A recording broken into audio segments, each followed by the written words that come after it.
नालासोपारा पूर्व Tulinj police station अंतर्गत आने वाले राधा कृष्ण होटल के अपोजिट गंगोत्री गोकुल टावर नामक एक भव्य इमारत है, जिसमें प्रदीप पांडे अपने परिवार सहित वर्षों से रह रहे हैं।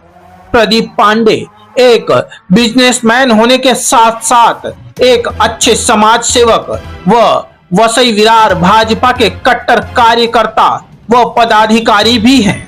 साथ ही हर स्तर पर अपनी जिम्मेदारी बखूबी निभा रहे हैं। वहीं 19 अक्टूबर को उसी इमारत में रहने वाले दिनेश नागेश टिकारे नामक शख्स द्वारा प्रदीप पांडे को गाली गलौच देते हुए न सिर्फ पीटा जाता है, बल्कि प्रदीप पांडे के गले से 25 ग्राम की सोने की चैन भी छीन ली जाती है। वहीं इस मामले में प्रदीप पांडे द्वारा तत्काल पुलिस को जानकारी दी जाती है। साथ ही तुलिंज पुलिस द्वारा इस मामले में एफआईआर भी दर्ज की जाती है, किंतु गंभीर धाराओं के तहत मामला दर्ज होने के बावजूद भी पुलिस द्वारा आरोपियों को गिरफ्तार नहीं किया जाता। क्या नाम है आपका? प्रदीप रामराज पांडे। पांडे जी, आपको 24 घंटे पुलिस सुरक्षा उपलब्ध करवाई गई है, उसका कारण क्या है? माननीय न्यायालय में मेरा सेशन कोर्ट मुंबई में मेरा एक ट्रायल चल रहा है और आरोपी द्वारा मुझे बार बार परेशान किया जा रहा था, धमकी दिया जा रहा था, इसलिए मुझे माननीय न्यायालय द्वारा मुझे सिक्योरिटी दी गई है 24 घंटे के लिए। 24 घंटे सुरक्षा उपलब्ध करवाई गई, क्या कुछ संतुष्ट हो? नहीं, पुलिस हमेशा नाकामयाब रही है। पुलिस मुझे सिक्योरिटी बराबर नहीं दी है। यही वजह है कि मैं जून में गांव गया था, लास्ट जून, और जुलाई में 3 जुलाई को मुझे वहां हमला हुआ मेरे ऊपर। वहां मैंने एफआईआर किया है, उसका इन्वेस्टिगेशन चालू है। उसको मद्देनजर रखते हुए मैंने वेपन के लिए एप्लीकेशन डाला था तुलिंज पुलिस स्टेशन में, और पुलिस ने उस एप्लीकेशन में जो कुछ भी इंक्वायरी किया उसमें पाया कि मेरे द्वारा 3 ट्रैप किया गया है।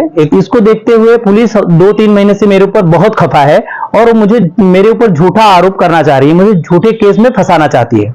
नहीं, जो आपने अपने वाकया बताया कि आप पे हमला हुआ, क्या पुलिस सुरक्षा आपके साथ उस वक्त नहीं थी? नहीं, बिल्कुल नहीं। हमारे साथ अगर पुलिस सुरक्षा होती तो वो चूक नहीं होती।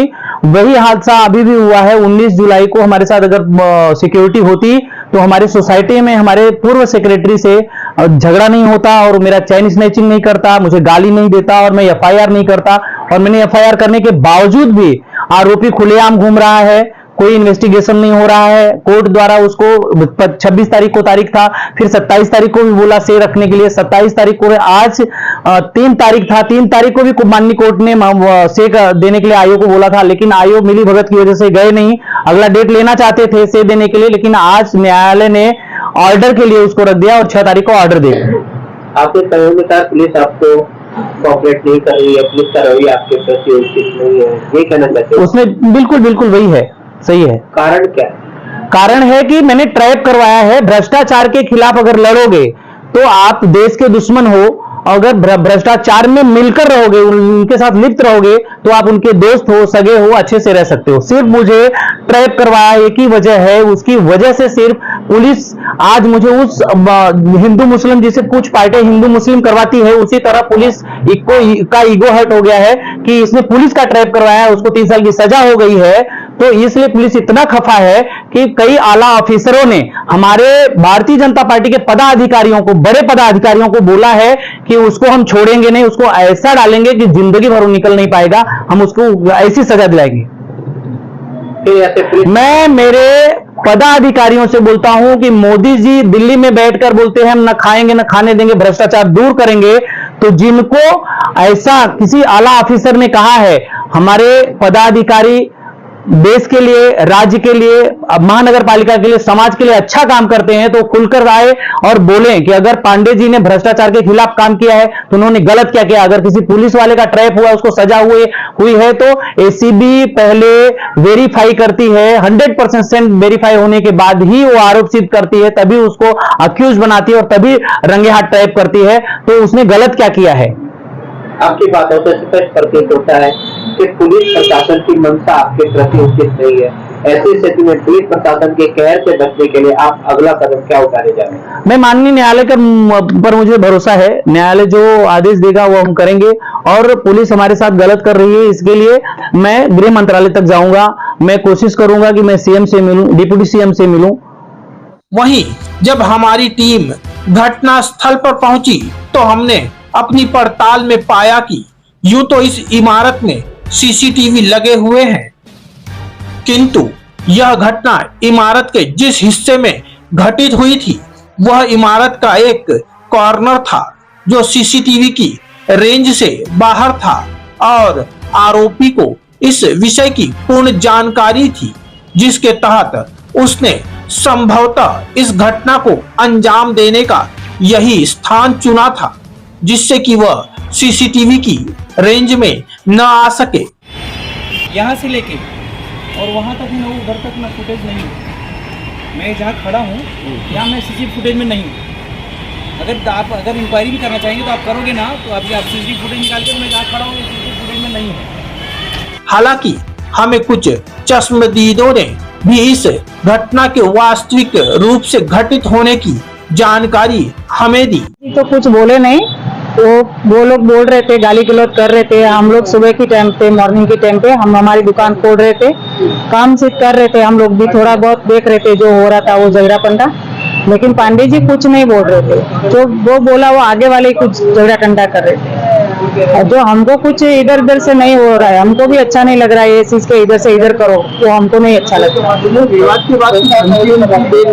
धमकी हाँ इनको दे रहे थे कुछ धमकी, इनको ये लोग का बातचीत कुछ हो रहा था। अभी हम लोग बाजू में जो सामने वाले थे वो आप लोगों के हम लोग को परसों के दिन कुछ बोल के गए, लेकिन वो ध्यान नहीं है कि क्या बोल के गए, वो क्या नहीं, वो बड़बड़ किसको किया वो हमको नहीं पता है। लेकिन हमको ऐसा दिमाग में लग रहा है कि हमको मतलब इधर से उधर तक किया ना, तो हमको ऐसा लग रहा है कि हमको दिमाग में थोड़ा लग रहा है ऐसा। क्या नाम है आपका? बिचल राजेश मानिक। क्या हुआ था इसमें पांडे जी के साथ झगड़ा? वो बाहर हम लोग ने मैटर देखा, झगड़ा हो रहा है। मैं बाहर एक्चुअली कांच साफ करने आई थी, तो देखा तो पांडे जी अंकल शांति से खड़े थे। वो टिकारे अंकल बोल रहे थे झगड़ा हो रहा था, बस इतना देखा, फिर मैं अंदर चले गई। मेरे को लगा आपस का मैटर है, जाने गई। झगड़ा हो रहा था? हाँ हो रहा था जरूर। बस अंकल शांति से, अंकल शांत थे पांडे जी, कुछ नहीं बोल रहे थे। वो तो हमने मैटर, वो तो बाद में हुआ होगा तो पता नहीं, हम तो नहीं थे तब। गाली गलौज वगैरह? हाँ जी, अंकल चुपचाप जा रहे थे, तो बोल रहे थे सामने, अंकल शांति से जा रहे थे। आपको बता दें कि प्रदीप पांडे को पिछले कुछ समय से माननीय न्यायालय के आदेश द्वारा 24 घंटे की पुलिस सुरक्षा मिली हुई है, जिसके तहत एक हथियारबंद पुलिसकर्मी सदैव उनके साथ रहता है। किंतु जिस समय यह घटना घटित हुई उस समय प्रदीप पांडे के सुरक्षा में तैनात पुलिस का वह हथियारबंद सिपाही नदारद था, क्योंकि अगर वह पुलिसकर्मी उस समय प्रदीप पांडे के साथ होता तो शायद यह घटना ही घटित नहीं होती। हालांकि प्रदीप पांडे ने इस केस के जांच अधिकारी पर भी सवाल उठाए हैं। उनका कहना है कि जांच अधिकारी द्वारा इस केस के एक चश्मदीद गवाह शंकर सिंह चेंजी चंदाना के बयान को गलत ढंग से प्रस्तुत किया गया है तथा घटना में प्रदीप पांडे की सोने की चैन के गायब होने की बात को नकारा गया है। वहीं इस केस के उसी गवाह शंकर सिंह चेंजी चंदाना ने 3 नवंबर 2023 को एक पत्र तुलिंज पुलिस स्टेशन से लेकर एसीपी डीसीपी से लेकर मीरा भाईंदर वसई विरार आयुक्तालय में दिया है, जिसमें इस केस के जांच अधिकारी के द्वारा लिए गए बयान के खिलाफ अन्य बयान जारी कर घटना में प्रदीप पांडे के गले में सोने की चैन होने की पुष्टि की है। वहीं जानकारी मिल रही है कि न्यायालय द्वारा दिनेश नागेश टिकारे की बेल अर्जी को रिजेक्ट कर दिया गया है।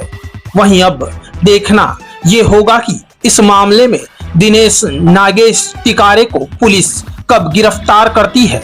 साथ ही अब यह भी देखना दिलचस्प होगा कि इस मामले में कौन सा मोड़ आता है तथा इस मामले में तुलिंज पुलिस अब किस तरह का कदम उठाती है। नाला सोपारा से क्राइम रिपोर्टर्स टीवी न्यूज की एक रिपोर्ट।